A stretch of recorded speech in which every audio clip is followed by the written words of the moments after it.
Tutorial on how to book cheap flight tickets Cebu Pacific Edition.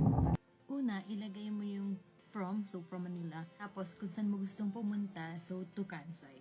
Tapos, kung ilan kayo, then search flights.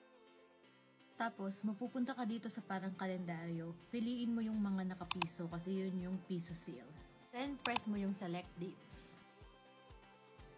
Tapos, scroll ka dito sa mga araw. Hanap ka ng mga pinakamura. Yung 5K for one way, so hanap pa tayo. Ayun, may 1,850. So, pindutin natin yan. And choose mo yung time. Isa lang naman yan. Tapos, pipili ka na ng pabalik. Osaka to Manila.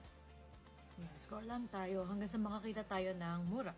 Mahal pa yung 6,300 kasi 1,800 nga lang yung papunta natin. Ay, may 2,814. Piliin natin yan, tapos time ulit. Tapos dahil masyadong mahaba para sa akin yung July 22 to August 7, balikan natin yung papunta natin. Hanap tayo ng mas malapit sa August 7.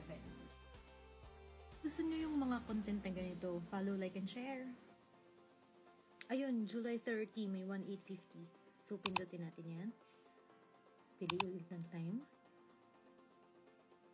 Ayan, July 30 to August 7. 1,664 round trip na yan, Manila to Kansai. Another tipid tip, book your hotel and activities from Klook. Tapos use my discount code KLOOKNIKI or travel with Nikki Klook. Use them up to 5 times each. Happy travels!